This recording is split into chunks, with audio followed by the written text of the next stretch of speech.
हाँ जी, तो स्टूडेंट्स अस्सलाम वालेकुम। तो स्टूडेंट्स यहाँ से हमारा शुरू होता है ईडीसी का सफ़र, यानी कि ईडीसी वन का सफ़र। तो ईडीसी टू भी अपलोडेड है, आप देख सकते हैं। वैसे ये ईडीसी वन है। तो इसमें हमारा सबसे पहला जो चैप्टर है वो है physical operation of diodes, diodes के फिजिकल ऑपरेशन। सबसे पहले हमें ये जानना होगा डायोड के अंदर क्या होता है, सब उसका मतलब इंटीरियर सिस्टम देखना होगा, इंटरनल सिस्टम। तो यहाँ पे हमारी जो आउटलाइंस है उसमें इंट्रिंसिक सेमीकंडक्टर है, डोप्ड सेमीकंडक्टर है, ड्रिफ्ट करंट है, डिफ्यूजन करंट है, एंड असेक्ट्रा असेक्ट्रा। ठीक है जी। तो मेन जो चीज़ है यही बताने वाली है कि हम डायोड्स के इंटरनल सिस्टम के बारे में पढ़ेंगे। इसके अंदर क्या पाया जाता है, पहले सेमीकंडक्टर है हमारा इंट्रिंसिक सेमीकंडक्टर। तो इंट्रिंसिक सेमीकंडक्टर से पहले स्टूडेंट्स आपको ये पता होना चाहिए कि सेमीकंडक्टर क्या चीज़ है। अब वो कहता है a semiconductor is a material whose resistivity lies between that of conductors and insulators. अब ये कंडक्टर्स और इंसुलेटर्स क्या होता है, इनके बारे में अगर आप जानते हो तो तब आपको सेमीकंडक्टर की रेजिस्टिविटी मतलब सेमीकंडक्टर का पता चलेगा। तो कंडक्टर्स क्या होते हैं स्टूडेंट, कंडक्टर कई टाइप्स के होते हैं कि जिन कंडक्टर उसको कहते हैं जिसमें से करंट गुजर जाए, यानी कि कंडक्टर की डेफिनेशन है द क्या लें कि the object in which current conduct, यानी जहां से हम करंट कंडक्ट कर सकते हैं। ठीक है।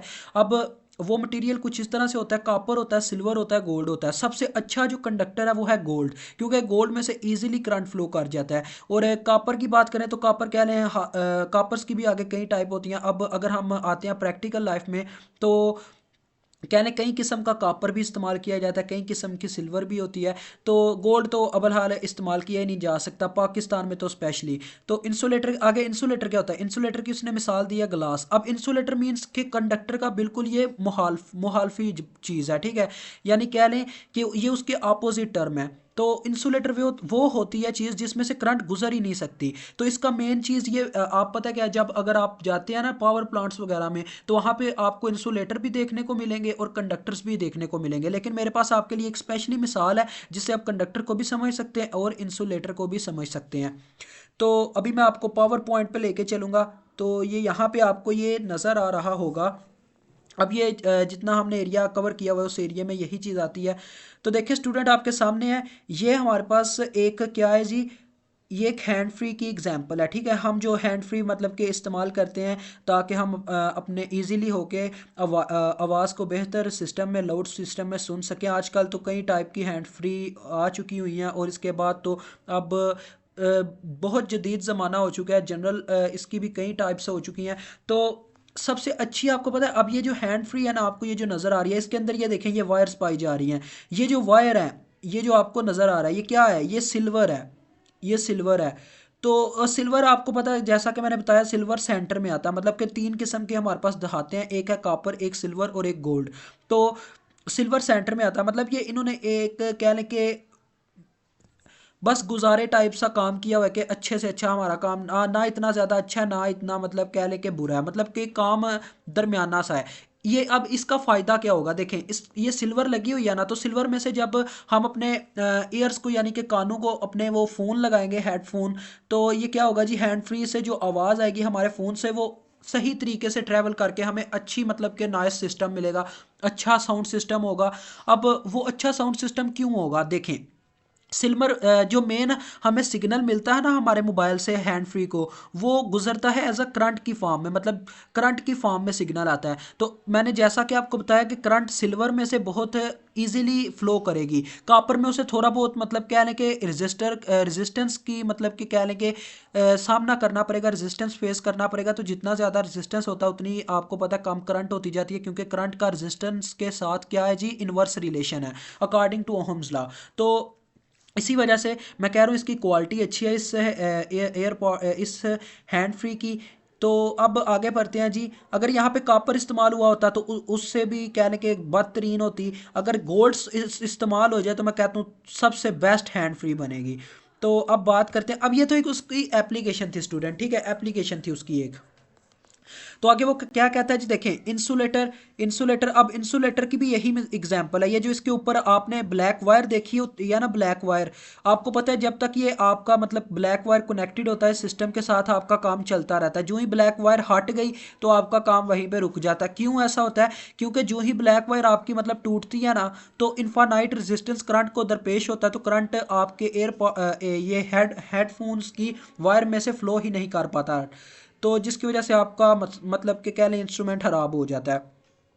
और ये जो आप खरीदते रहते हैं ना 200 और 250 जितने के भी आप हैंड फ्री खरीदते हैं, ये जल्दी क्यों ख़राब होते हैं? क्योंकि इनमें कॉपर कह लें कि बहुत ही लो क्वालिटी का पाया जाता है। तो इंसुलेटर ये है जी, इसके ऊपर जो ब्लैक वायर है और इसके अंदर जो मादा है, मतलब जिसके थ्रू करंट फ्लो करेगा, वो है कॉपर। कॉपर सिल्वर कुछ भी मतलब कि कंडक्टर है। तो आ जाएं जी आप मेन जगह पे। तो इनकी उन्होंने हमें क्या बताई हुई है? डेंसिटी बताई बताई हुई है। डेंसिटी कितनी होती है? अब जो इंसुलेटर होते हैं उनकी डेंसिटी होती है 10⁻⁵ से ज़्यादा, और जो होते हैं कंडक्टर्स उनकी 10⁻³ से क्या होती है? कम होती है। तो उसका कहने का ये मतलब है कि इनकी एक रेंज होती है, अगर इतनी इतनी उनकी डेंसिटी होगी तो उस लिहाज से वो इंसुलेटर और कंडक्टर कहलाएंगे। ठीक है। तो सेमीकंडक्टर इन दोनों से मिलकर बनता है, मतलब कि इनके सेंटर में वो क्या रखता है जी? अपनी। अब ये जो मैंने आपको दिखाया ना, ये एज अ सेमी कंडक्टर ही था, ये जो मैंने आपको हैंड फ्री दिखाया, क्योंकि ये सेमी कंडक्टर के तौर पे वर्क करता है। इसमें इंसुलेटर भी आ जाता है, कंडक्टर भी आ जाता है। ठीक है। अब नेक्स्ट हम आ जाते हैं जी इंट्रिंसिक सेमीकंडक्टर के मटेरियल्स पे। अब इसमें बोरान भी इस्तेमाल होती है, एल्यूमिनियम भी इस्तेमाल होती है, गैलियम भी इस्तेमाल होती है, कार्बन, सिलिकॉन, जर्मीनियम, उसके बाद फास्फोरस और आर्सेनिक। अब ये आपको ज़्यादा मतलब इस पे ना कह लें कि दिमाग खपाने की ज़रूरत नहीं है। इसका पता है क्या मतलब है? वो ये कहना चाहता है ये दिखाते हैं सेमीकंडक्टर को बनाने के लिए इस्तेमाल होती हैं। ठीक है। आगे वो कहता है जी इंट्रिंसिक सेमीकंडक्टर में दो टाइप की हमें चीज़ें पढ़नी पड़ती हैं, वैलेंस इलेक्ट्रॉन और कोवलेंट बॉन्ड। वैलेंस इलेक्ट्रॉन क्या होता है स्टूडेंट? देखें, जब आपके मोबाइल को सिग्नल मिलता है ना हैंड फ्री से कोई के वॉइस आ रही है, क्योंकि जब तक आप साउंड वगैरह नहीं लगाएंगे तब तक आपका मतलब हैंड फ्री तो वैसे ही रहेंगे ना, नो वॉइस। तो वैलेंस इलेक्ट्रॉन मींस ये जो वैलेंस इलेक्ट्रॉन होता है ये करंट को फ्लो करवाता है। ये एक ऐसा इलेक्ट्रॉन है जो करंट को फ्लो करवाता है। और कोवलेंट बॉन्ड ये होता है कि कोवलेंट बॉन्ड के थ्रू ही हमारा जो वैलेंस इलेक्ट्रॉन होता है वो फ्लो कर पाता है, अदरवाइज हमारा जो वैलेंस इलेक्ट्रॉन होता है वो पार्टिसिपेट ही नहीं कर पाता। ठीक है जी। तो इन दोनों का बस इतना सही मतलब क्या है, इंट्रोडक्शन आपको काफ़ी है। अब ये देखें, यहाँ से आपको अच्छी समझ आएगी। अब ये कोवलेंट बॉन्ड बना हुआ है, मतलब पता क्या है? ये अभी आपकी हैंड फ्री जो है ना, अभी आपकी स्टेबल स्टेट में, अभी आपने कोई म्यूजिक वगैरह नहीं लगाया हुआ, जो ही आप म्यूजिक लगाएंगे एक इलेक्ट्रॉन फ्री हो जाएगा। ठीक है।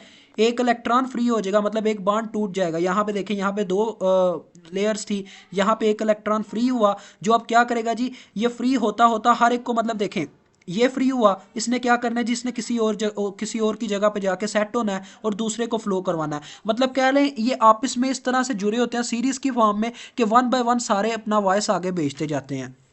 अब वो कहता है जी कि एक सिलिकॉन में 4 वैलेंस इलेक्ट्रॉन्स पाए जाते हैं। तो जब टेम्परेचर गॉज अप होता है, इलेक्ट्रॉन्स क्या करते हैं जी? कोवलेंट बॉन्ड में फ्री हो जाते हैं। अब जो आपकी स्टूडेंट आपने हैंड फ्री की मिसाल तो मैंने दे दी आपको, अब मैं आपको कोई और मिसाल देता हूँ। जैसे फॉर एग्जांपल कह लें कि अगर आप टीवी वगैरह कोई चीज़ चलाते हैं इस तरह की, तो आपको पता है वो सिस्टम गर्म हो जाता है, हीट अप हो जाता है। हीट अप क्यों होता है? क्योंकि उसमें से इलेक्ट्रॉन्स जो होते हैं वो फ्लो कर रहे होते हैं। अगर आपने अपने पुराने टीवी देखे हो, जिनसे पुराने टीवी हुआ करते थे पुराने ज़माने में, अब तो एलईडीज़ आ गई हैं, काफ़ी वर्क हो चुका हुआ है। अब जो इनके अंदर मादा इस्तेमाल किया जाता है, यानी कि मेटल्स इस्तेमाल की जाती हैं, वो काफ़ी अच्छी टाइप की होती हैं, उनसे इतना मतलब कि फ़र्क तो नहीं पड़ता। तो जो पहले ज़माने की मतलब कि मेटल्स इस्तेमाल की जाती थी, उनमें इलेक्ट्रॉन जब फ्लो करता था तो टेम्परेचर बहुत ही जल्दी हीट अप हो जाता था, मतलब कि हमारी जो एलईडी होती थी वो हीट अप हो जाती थी। उसकी क्या वजह थी? उसकी यही वजह थी कि इलेक्ट्रॉन्स की गर्दिश की वजह से टेम्परेचर बढ़ता था, और टेम्परेचर को जो ही टेम्परेचर के बढ़ने से जो ही इलेक्ट्रॉन्स को एनर्जी मिलती थी, क्योंकि हीट एनर्जी आगे क्या होती थी? काइनेटिक एनर्जी में कन्वर्ट हो जाती थी। काइनेटिक का मतलब होता है मोशन एनर्जी, जो मोशन की वजह से प्रोड्यूस होती है। अब हम इंट्रिंसिक सेमीकंडक्टर की जानिब बढ़ते हैं जी।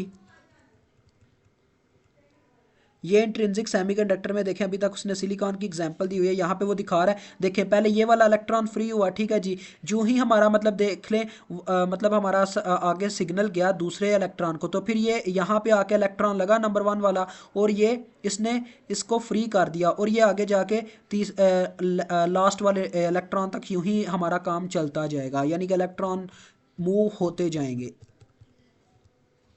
अब ये जी इंट्रिंसिक सेमीकंडक्टर की डेफिनेशन है। तो मेरा मेन जो काम था वो यही था कि इंट्रिंसिक सेमीकंडक्टर जो होता है ना, उसको स्टडी करने से पहले हमें ये पता होना चाहिए सेमीकंडक्टर क्या होता है। अभी मुझे पता लग गया इतना, तो मैं यकीन रख सकता हूँ कि आपको समझ आ गई होगी सेमीकंडक्टर क्या होता है। सेमीकंडक्टर एक ऐसी धात है जिसमें सिल्वर, कॉपर मतलब कि कंडक्टर भी पाया जाता है, इंसुलेटर भी पाया जाता है। अब वो कहता है कि intrinsic semiconductor is one which is not dope, यानी कि इंट्रिंसिक सेमीकंडक्टर एक ऐसा सेमीकंडक्टर है जिसे डोप नहीं किया जा सकता। डोपिंग होती है एक जिसके थ्रू ज़रिए हम मतलब कि अपने जो मटेरियल होता है उसको बेस्ट बनाते हैं। अब ये कहता है one example is pure silicon, यानी कि एक अच्छा प्योर सिलिकॉन। सिलिकॉन अब प्योर भी होता है, इम्प्योर भी होता है। जो आप यानी कि जैसा कि मैंने आपको मिसाल में दिखाया था वो इम्प्योर था, क्योंकि उसमें आपने देखा होगा सिलिकॉन नहीं था, उसके अंदर कंडक्टर बहुत कुछ थे, मतलब कि और भी चीज़ें इस्तेमाल हुई थी। आगे जनरेशन की बात कर रहा है। बस यहीं तक आपका स्टूडेंट आज तक का काम था। और दूसरी बात, इंट्रिंसिक सेमीकंडक्टर का आपको थोड़ा बहुत इंट्रोडक्शन देना है, इसके फार्मूला का, जो आगे आपके काम आने वाला है। ये आपके सामने वो फार्मूला है जिसे आपने याद करना है। ये हमें बताता है कि कितने नंबर ऑफ फ्री इलेक्ट्रॉन्स और होल्स हैं एक इंट्रिंसिक सेमीकंडक्टर के अंदर, ठीक है जी। तो ये देखिए, ये इसका फार्मूला उन्होंने साथ में मेंशन भी किया हुआ है, Ni = BT। अब ये बी क्या होता है? ये बैंड गैप एनर्जी होती है, इसको हमने याद रखना हो रहा है। हर एक एलिमेंट के लिए डिफरेंट होती है, लेकिन आपके कोर्स में आपने सिर्फ इसको याद रखना है जी। किसके लिए जी? सिल्वर के लिए, सिलिकॉन के लिए, ठीक है, सिलिकॉन के लिए।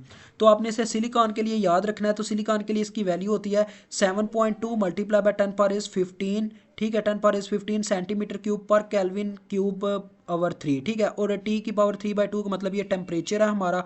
और बैंड गैप एनर्जी भी कांस्टेंट होती है इसके लिए, 1.12 होती है, ठीक है, 1.12 इलेक्ट्रॉन वोल्ट। और के यहाँ पे क्या है जी? ये है बोल्ट्जमैन कांस्टेंट, बोल्ट्जमैन कांस्टेंट के।